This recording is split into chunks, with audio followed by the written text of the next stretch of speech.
মাস 10 দিন পরে জন্ম নিব মাসের ঘরে মাগো।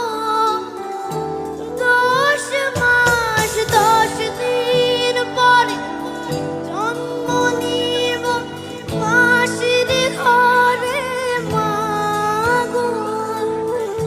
তখন যদি চিনতে পারিস দেখবি গলায় ফাঁসি।